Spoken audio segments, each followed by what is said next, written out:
tardes, amigos. Este es el programa Diálogo del Montoner. Hoy queremos reflexionar sobre Petroperú, una tragedia económica y financiera del Estado que aparentemente ya le está costando alrededor de 9.000 millones de dólares al Perú, 4.000 millones de dólares de deuda, de la deuda para modernizar la refinería de Talara, y 5.000 millones de dólares de una serie de cargos, ya sean transferencias, capitalización de acciones, préstamos de parte del Estado a Petroperú. Son 9.000 millones de dólares. Yo recuerdo que en la década del velasquismo se hablaba que las 200 empresas estatales habían producido un déficit, una pérdida para el Estado de alrededor de 12.000, 15.000 millones de dólares. Lo que representa Petroperú es una barbaridad. Y en ese sentido, queremos saber qué hacer frente a esto, qué pueden hacer los peruanos, qué puede hacer el próximo gobierno, qué puede hacer la sociedad y cuáles son las características o si son correctas o no las decisiones que está tomando el actual gobierno y el sector de economía y finanzas. Bueno, para hablar sobre estos temas, el día de hoy hemos convocado al señor Jesús Fernando de la Torre, exgerente de finanzas de Petroperú, quien ha tenido la gentileza de aceptar este diálogo. Buenas tardes, señor Fernando de la Torre, gracias. Buenas tardes, señor Andrés, muchas gracias por la invitación. Bueno, ¿qué hacemos con Petroperú? O sea, ¿cómo los peruanos podemos salir de esta tragedia? Algunos dicen, es mejor liquidar la empresa, no importa el costo que asumamos, porque a la larga, si la empresa continúa, esto va a ser un permanente desangramiento de los recursos fiscales. Correcto. Bueno, como tú bien señalas, o sea, la gran pregunta es qué hacemos como país, ¿no? Y tenemos las dos esquinas, ¿no? Lo que dicen hay que darle más dinero, correcto, lo que dicen hay que darle más dinero, y lo que dicen hay que liquidarla, hay que apagar la luz, no importa el costo, ¿no? Entonces, yo creo que ambos extremos no corresponden. O sea, lo que tenemos que hacer es buscar una solución técnica para una situación como la que vive Petroperú. Entonces, ¿qué conlleva una solución técnica? Primero, entender la naturaleza del problema, fundamentalmente sus causas. ¿Cuál es la causa del problema? La causa del problema es un proyecto llamado originalmente Modernización de Refinería Talara, que terminó siendo proyecto Nueva Refinería Talara. Comenzó con un presupuesto a nivel de ingeniería conceptual de 1.300 millones y terminó costando 5.500 más 1.000 millones de intereses capitalizados, 6.500 millones en los libros de la empresa. Y como tú bien señalas, contra los 6.500, el Estado peruano, a través de Petroperú, ha asumido obligaciones por 4.300, que es el número exacto. Ya ha inyectado, entre todas las modalidades que todos muy bien han señalado, 5.000 millones. Tenemos que han entrado 9.300 millones de una u otra manera y han salido 6.500. Entonces, en teoría, debían estar sobrando 1.800. Pero no están sobrando 1.800. Si miramos el balance de septiembre, que es el último publicado, tenemos un déficit de caja de 1.300, déficit de capital de trabajo. Entonces, yo debería tener 1.800 en azul y tengo 1.300 en rojo. Y la pregunta es, ¿dónde está la plata? Entonces, tenemos que entender, la causa raíz es el proyecto de Talara. Y de ahí es, ¿qué hacemos en este momento? Entonces, lo que toca hacer, si me permite solamente para cerrar con esto, es uno, como te digo, es entender la causa y dos, reconocer la pérdida. Y la regla de oro en este tipo de negocio, de reestructuración, es no agrandar la pérdida. ¿Okay? Entonces, por favor, ¿quién me hace preguntar? Pero, ¿cuál es el origen de este problema que ya parece un problema estructural? ¿El diseño del proyecto y la rentabilidad de la refinería Talara, el proyecto de modernización de refinería Talara o la ineficiencia, las irregularidades, la corrupción de las sucesivas administraciones de Petroperú? La respuesta es todas las anteriores. Acá ha habido de todo, ¿ya? Para comenzar, el proyecto, como te dije, pasa de 1.300 a 5.500. La norma de ingeniería conceptual es 100% desviación. Entonces, si aprobó el director de Petroperú del año 2008, lo aprobó de 1.300, debió terminar costando como máximo 2.600. Entonces, viene la pregunta, ¿qué pasó? ¿Cómo llega? Esa respuesta no la tengo. Lo que sí te puedo decir es que el día de hoy, esa deuda que tiene Petroperú por la refinería es absolutamente impagable, aunque hayan quienes digan lo contrario, es impagable. Entonces, de todas maneras, cualquiera sea la decisión que se tome en este o en el próximo gobierno, el Perú va a salir perdiendo. El problema es cómo perdemos menos. Exactamente, ¿cómo perdemos menos? Entonces ahí, si me permites, ¿cuál es un poco lo que yo he venido comentando en diferentes foros? Es diciendo, mira, ya hemos perdido los 5.000 millones que metimos, ya están perdidos. O sea, olvidémonos de eso. Ahora, ¿qué hacemos con esta deuda que está ahí en el balance? Son 4.300 más el déficit de capital de trabajo, lo que se debe a proveedores.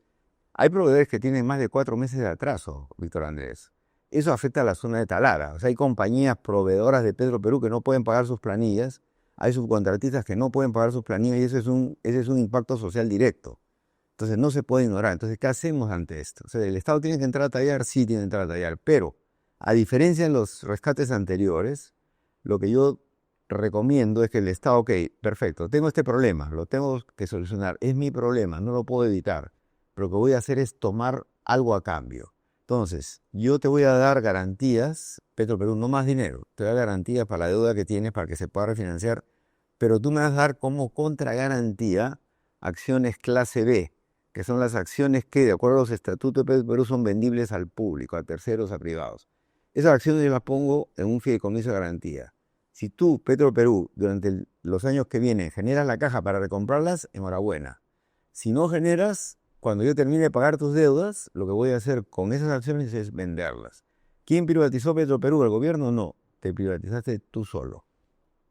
Esa es un poco mi sugerencia, ¿no? Me hace recordar mucho el modelo de privatización de las ex cooperativas azucareras, donde las deudas que tenían las cooperativas con los trabajadores se capitalizaban en acciones. Correcto. Y luego esas acciones fueron vendidas y se produjo la famosa privatización.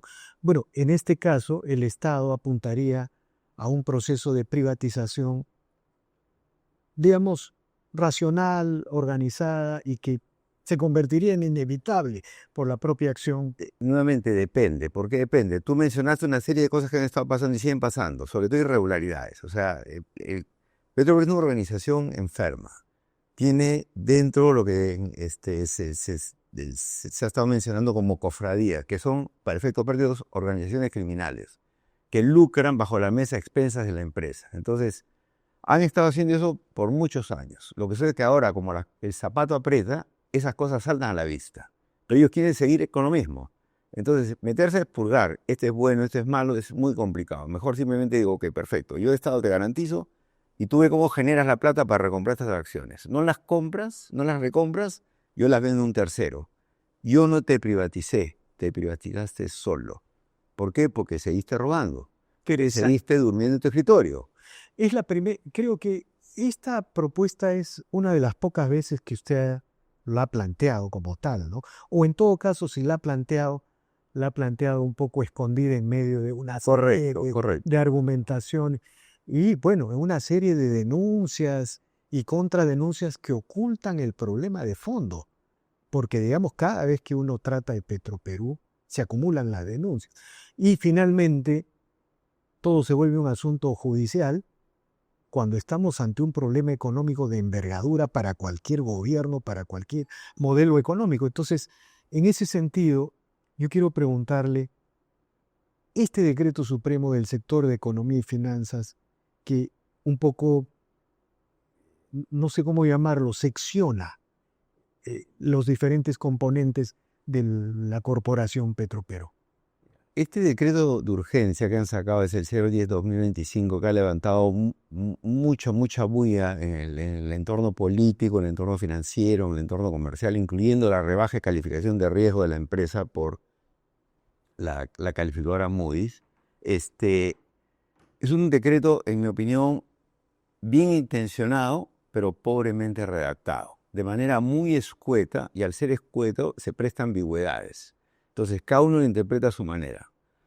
Entonces, y tiene a su interior inconsistencia en cuanto a fechas. Por ejemplo, le da 30 días a la empresa para presentar una nueva organización con un porcentaje importante de reducción de personal. Y la pregunta que yo me hago es, oye, y le da 60 días para presentar el nuevo plan.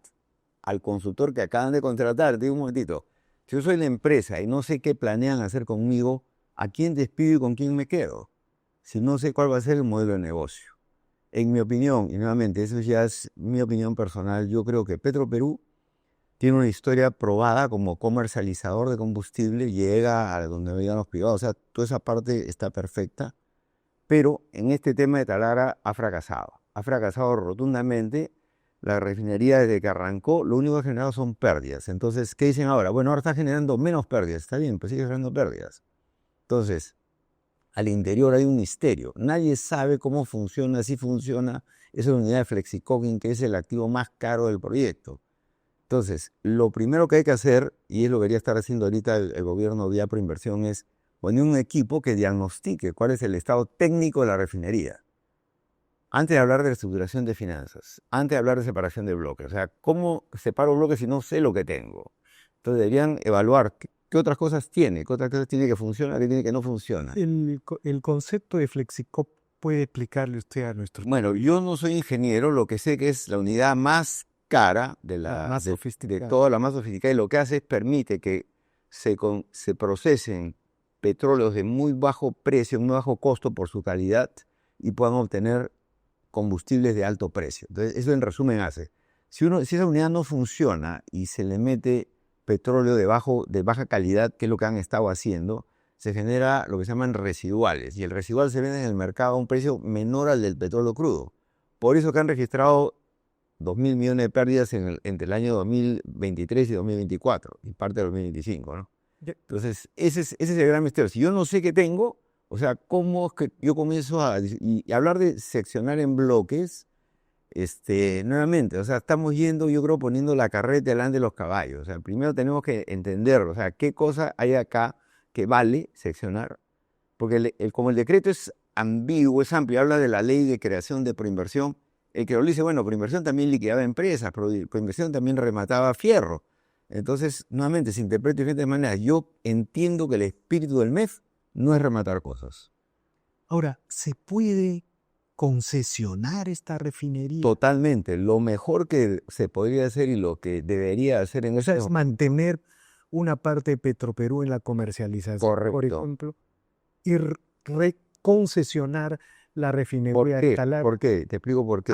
¿Hay rentabilidad, hay viabilidad económica para la concesión? Mira, la refinería es una refinería muy avanzada tecnológicamente, ¿ya? El problema que hay ahí es que le han puesto, es que el ejemplo que uso siempre, un motor de Rolls Royce a un tico, ¿ya? Entonces, si quieren recuperar la inversión haciendo taxi de carga, pero ¿cuánto puede cargar un tico? Entonces, no hay forma que eso pague la inversión. Pero yo le digo a un taxista ese tico para que haga taxi, lo va a hacer y va a ganar plata. Y le cobro el alquiler de mi tico. Entonces, en vez de tener que estar bregando con el problema, y hay otra cosa adicional. Una de las principales fugas de dinero de Petroperú está en las compras justamente de insumos. Están hablando de recortar personal. El personal no llega a representar ni el 10% de los gastos. La compra de hidrocarburos representa el 90% de los presupuestos de egreso de Petroperú. Y ahí es donde está el problema. O sea, ¿cómo te explicas tú que una empresa que tiene más de 50 años haciendo exactamente lo mismo no hace compras anuales y sale a comprar todos los meses? 50 o más invitados, se presenta un postor que casualmente, la casualidad es que tiene un buque a un lado en la costa peruana, o en Valparaíso, Chile, o en Esmeraldas, Ecuador. Y es el que gana, porque nadie más se presenta. Entonces, se presta suspicacia. O sea, oye, ¿realmente hiciste un concurso o has direccionado el concurso para que gane aquel con el cual ya conversaste, ¿no? Ahora, para un poco resumir esta interesante conversación, señor Fernando de la Torre, la disyuntiva es privatizar, mantener, reformar el sistema de gobierno por corporativo. ¿El Perú puede tener una empresa estatal rentable en el mediano y largo plazo en petróleos? Depende del modelo de negocio. Te cuento un ejemplo. Los Estados Unidos tienen un banco estatal que se llama el Exim Bank, ¿ya? Y ese banco tiene un régimen que se llama, en inglés, de Sunset Agency. ¿Qué significa eso? Tiene una licencia de vida de 2 años. Cada 2 años tiene que ir al Congreso a explicar qué ha hecho los 2 años anteriores y presentar su plan para los siguientes 2 años. Si no lo convence al Congreso, el Congreso dice hasta acá nomás. Acá es tu partida de función. Si los convencen, le dan una partida de nacimiento y de vida por 2 años más. Entonces, no es una licencia para matar tipo 007, sino cada 2 años pasa un examen. Entonces, ese modelo para mí, si lo utilizan en los Estados Unidos, o sea, ¿por qué no podemos utilizarlo acá? Lo que yo no puedo tener es simplemente una máquina continua que si pierde dinero no importa, pues dale más, ¿no? Si gana, lo aplaudo, y si pierde, bueno, no importa. Sin metas, o sea, simplemente o sea, se maneja su libre albedrío. Y creo que el principal problema de Petroperú, y yo lo corregiría hoy mismo si estuviese en el gobierno, es haber salido de FONAFE. FONAFE los mantenía con una correa muy corta. Lo soltaron y ya simplemente hacer lo que quieren, ya vino el desastre de Talara. FONAFE, el Fondo Nacional De Financiamiento de la Actividad Empresarial. que controla la actividad de las empresas. Todas las eléctricas, todo. Y al final del día, en realidad, FONAFE debería ser quien garantice a Petroperú de alguna manera, porque tiene otros fondos. Porque para esa reestructuración que le comento, o sea, se necesita que alguien garantice, que no sea el MEF, que sea FONAFE, pero que Petroperú regrese a FONAFE, y con esto concluyo. Lo que yo haría ahí es separar Petroperú en dos. Un Petroperú donde estén todos los activos fijos que quieren poner en bloque, pero todo en un solo bloque, una sola empresa, y otro donde esté todo el resto. Entonces, Todo el resto es todo el personal, o sea, todo lo demás. Entonces, ¿qué hago? El primer día puedo hacer un contrato de alquiler. A ti te alquilo tus activos. Si no me generas el alquiler, te retiro. Y ahí sí lo pasé por bloques. A ver, gente de Talara, ¿quieres manejar Talara? Ya, toma un contrato de 1 año, me tienes que generar tanto. ¿No generas? Busca otro inquilino. ¿Y por qué no ir a la liquidación? A la liquidación te explico por qué no. ¿Por qué, digamos, son 4.000 millones de dólares de todas maneras que, bueno, y la deuda es 1.800 que no están garantizados por los bonos, 1.500, O sea, 1.600. todo lo que es deuda no está explícitamente garantizado con un contrato. La deuda de largo plazo, que es lo que se llama en finanzas deuda estructural, que son los bonos y el préstamo garantido del gobierno español, que son los 4.000 millones de dólares, eso tiene una garantía implícita. Es decir, que si se manda liquidación a Petroperú, esos acreedores van a venir a tocarle la puerta al MEF. Y si el MEF dice, bueno, yo legalmente no estoy obligado, lo cual es cierto, al día siguiente la calificación de riesgo del país va a sufrir. Y estamos hoy día en el último peldaño de grado de inversión. Caemos de ahí y sería regresar a la época del primer gobierno de Alan García, como país, que nadie quiere eso. De acuerdo, de acuerdo. Entonces, ¿qué se hace? Es que yo te garantizo y durante el tiempo, o sea, Caja va a generar, la deuda la va a amortizar. En su integridad no, probablemente una parte, lo ideal sería que amortice todo. Pero cuanto más se achique esa deuda, menor va a ser lo que al final del día va a tener que absorber el Estado. Entonces, si ya invertí, ya tengo esa refinería, tengo que rentabilizarla. Si no la puede rentabilizar el equipo de Petroperú, me busco un operador, un Chevron, un Saudi Aramco, que me la alquile y la opere. Y le entregue combustible a Petroperú, o sea, igualito. Simplemente, ¿sabes qué? Ya yo no puedo seguir apostando a que tú seas refinero, pero sí puedo apostar a que sigas comercializando, ¿no? De acuerdo. De acuerdo, señor Jesús Fernando de la Torre, infinitamente agradecido por el... No a tus órdenes cuando gustes. Bueno, que sea el inicio de una serie de conversaciones que seguramente tendremos para enfrentar este terrible drama nacional Así es. que significa el hueco, el desangramiento que produce Petroperú. Muchas gracias. No, no hay idea. Bien, amigos, esta ha sido una nueva edición de Diálogos del Montonero. Regresamos en la siguiente edición. No olvide de suscribirse al canal, dejar su comentario, así este proyecto se consolida y avanza. Muchas gracias.